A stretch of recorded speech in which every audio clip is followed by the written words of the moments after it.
Hi అండి. అందరికీ నమస్కారం. Welcome to my channel. ఈ వీడియోలో విరాళం ప్రకటనపై ఉద్యోగుల్లో అసంతృప్తి అండి. వరద బాధితులను ఆదుకునేందుకు ఒక్కరోజు మూల వేతనాన్ని విరాళంగా ఇస్తామంటూ ప్రభుత్వ ఉద్యోగ సంఘాలు జేఏసీ పోటీ పడి ప్రకటించడంపై ఉద్యోగులు అసంతృప్తి వ్యక్తం చేస్తున్నారండి. ఉద్యోగ సంఘాల తీరునైతే ఉద్యోగులు సోషల్ మీడియా వేదికగా అయితే ఎండగడుతున్నారు. బహిరంగంగా తమ అసంతృప్తిని అయితే వెళ్లగక్కారు.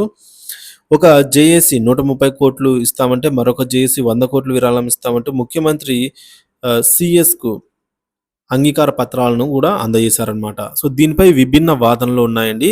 సో, ఉద్యోగులను అడగకుండా ఇవ్వడానికి మీరెవరు? సో, జీతంలో గూడా మీ నిర్ణయమేనా అని జెప్పి కూడా అనేవాళ్ళు లేకపోలేదు.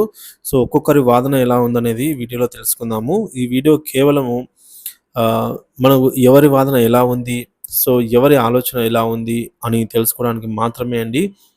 సో, కాబట్టి ఈ వీడియోని ఎవరు గూడా సీరియస్‌గా, పర్సనల్‌గా తీసుకోకండి. ఇక ఆలస్యం చేయకుండా వీడియోలోకైతే వెళ్ళిపోదాము. ఫ్రెండ్స్, మనకు మొదట కామెంట్ ఏమొచ్చిందంటే, అరియర్స్ ఇప్పించడం చేత కాదు, వారి గొప్పతనం చాటుకోవడం కోసం ఇదంతా. It's too bad. So, it's too bad. ఇవ్వచ్చు కానీ దానికి పద్ధతి ఉంటుంది అనైతే చెప్పారు.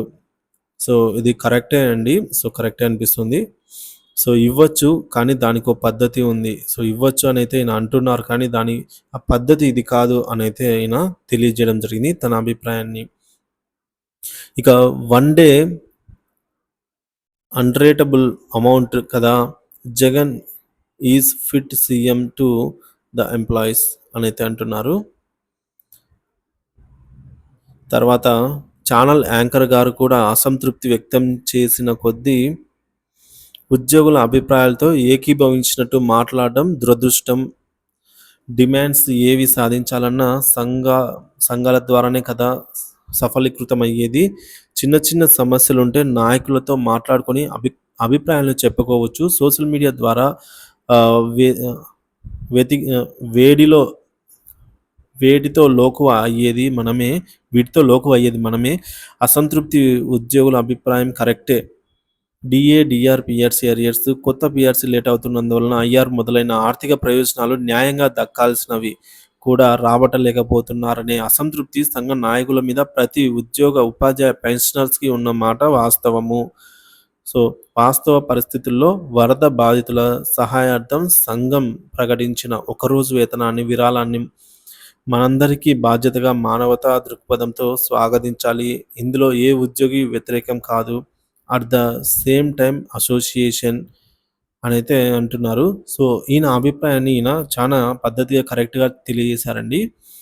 సో, ఈ విధంగా డీఏ అరియర్స్, పీఆర్సీ ఇవన్నీ ఇవ్వకపోవడం వల్ల ఉద్యోగ, ఉపాధ్యాయ, పెన్షనర్స్ అందరిలో కూడా అసంతృప్తి ఉన్న మాట వాస్తవమేనైతే ఈయన చెప్తున్నారు. కాకపోతే ప్రస్తుత పరిస్థితుల్లో వరద బాధితుల సహాయం కోసము ప్రకటించినటువంటి ఒకరోజు వేతనాన్ని, విరాళాన్ని మనందరం బాధ్యతగా మానవతా దృక్పథంతో స్వాగతించాలి అనైతే అంటున్నారు. సో, ఈయన చెప్పిన ఇది కూడా ఆలోచించవచ్చండి. ఆలోచించే విధంగా, ఎందుకంటే ఇప్పుడున్న వరద బాధల ఆహ్, సో, ఇప్పుడున్న పరిస్థితుల్లో వరద బాధితులకు 1 డే కాదండి, 1 మంత్ సహాయం అంటే వాళ్ళకి ఎంతిచ్చినా తక్కువే అండి.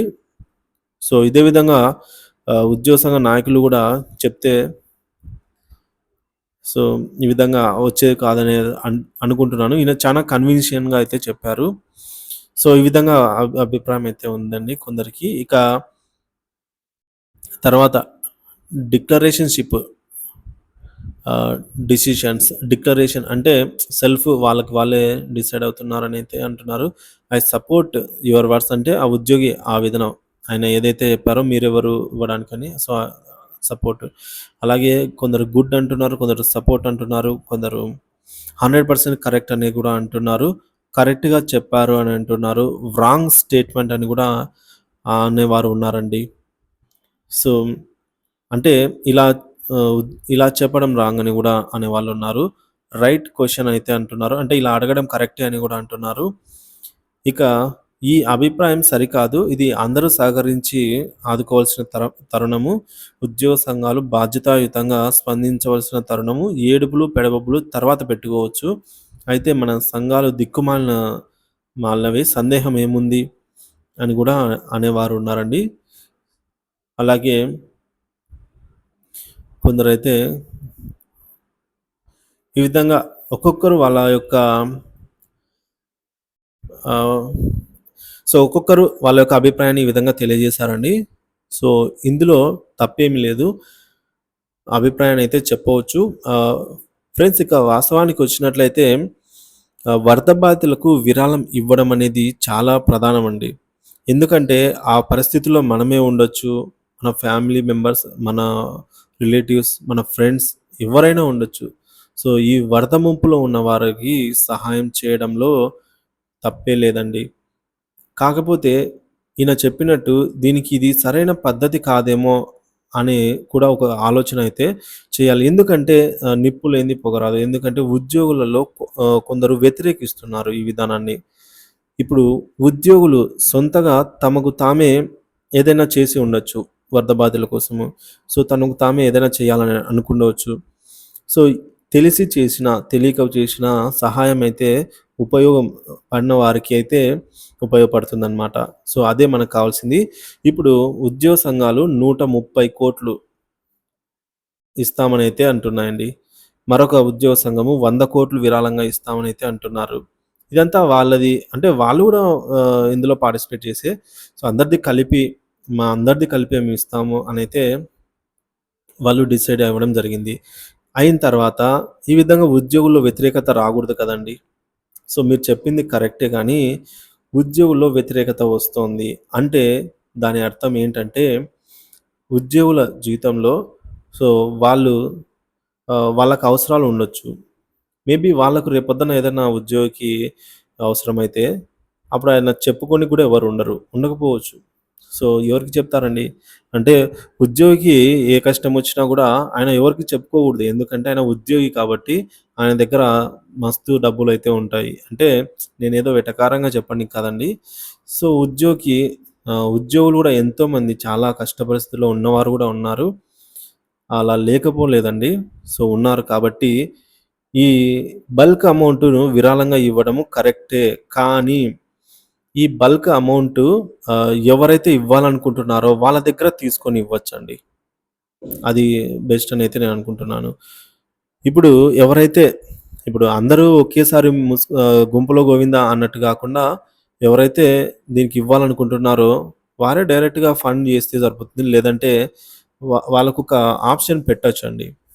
సో, మీరు ఇవ్వాలి అనుకుంటే ఈ ఈ సైట్ ఒక వెబ్‌సైట్ గానీ, ఏదో ఒక యాప్ గానీ తీసుకొనొచ్చి, దాని ద్వారా వాళ్ళకైతే విరాళం ఇవ్వచ్చు. ఇప్పుడు మనము చూస్తున్నాం కేరళలో ఎప్పుడు నిత్యం ఫ్లడ్స్ వస్తూనే ఉంటాయి. ఎస్‌బీఐ వాళ్ళు, ఎస్‌బీఐ బ్యాంక్ వాళ్ళు, కొన్ని పెద్ద పెద్ద కార్పొరేషన్స్ వాళ్ళ వెబ్‌సైట్‌లో ఒక కార్నర్‌లో ఇచ్చేస్తారండి. సో, కేరళ ఫ్లడ్స్ కోసము డొనేట్ చేయాలనుకుంటే ఇక్కడ ఇచ్చేయండి అని జెప్పేసి. అంతేగాని ఇప్పుడు ఎస్‌బీఐ బ్యాంక్ కస్టమర్‌లందరి దగ్గర ఒక రూపాయో ఎంతో కొంత అమౌంట్ తీసుకొని వాళ్ళకిచ్చేద్దాం అనైతే నిర్ణయం తీసుకోదు గదండీ. నేను ఒక ఎస్‌బీఐ గురించి మాట్లాడలేదు. ఒక ఉద్యోగ సంఘాల గురించి మాట్లాడలేదు. ఉద్యోగ సంఘాలైనా, ఎస్‌బీఐ బ్యాంక్ అయినా ఇప్పుడు బ్యాంకొచ్చేసి ఉద్యోగుల జీతాన్ని సేఫ్‌గా కాపాడుతుంది. ఉద్యోగ సంఘాలు ఉద్యోగులకు రావాల్సిన డిమాండ్స్‌ని ఆహ్, పైకి చెప్తారు. అంటే పెద్దలకి, పెద్దల సభలో మాట్లాడతారు. సో, ఇక్కడ ఇద్దరు చేసేది ఒకటే అని నేను చెప్పట్లేదు. ఎవరి గొప్ప వాళ్ళకుంటుంది. ఇన్ కేస్ ఉద్యోగ సంఘ నాయకులదే గొప్ప. ఇక్కడ ఎస్‌బీఐ బ్యాంకో, ఐసీఐసీ బ్యాంకో కాదు. కానీ నేను చెప్పేదేంటంటే ఇక్కడ మనం ఆలోచన తీసుకోవాలి. ఆలోచన విధానం. సో, వీళ్ళేమన్నారు ఇంట్రెస్ట్ ఉన్నవాళ్ళు ఇక్కడికెళ్ళి డొనేట్ చేసుకోండి అనన్నారు. వీళ్ళేమంటున్నారు? అందరిది ఏకపక్షంగా తీసుకుంటాము. అంటే ఇచ్చేద్దాము అనైతే అంటున్నారు. ఇచ్చేద్దాము అన్నప్పుడు ఇప్పుడు క్లాస్ రూమ్‌లో అయినా గూడా మనము ఎంతమంది మీరు ఏకీభవిస్తారు చేతులెత్తండి అని అంటాము. సో, మెజారిటీ ఆఫ్ ద పీపుల్స్‌ని గూడా మనమైతే ఈ విధంగా తీసుకోవడం ఉంటుంది. సో, దీనిపైన ఆహ్, అన్నిటికంటే ముఖ్యంగా చెప్పాల్సిందేందంటే ఇదేదో ఓటింగ్ గూడా గాదండి. ఎక్కువ మంది ఓటేసారు ఇచ్చేద్దాము అని గూడా గాదు.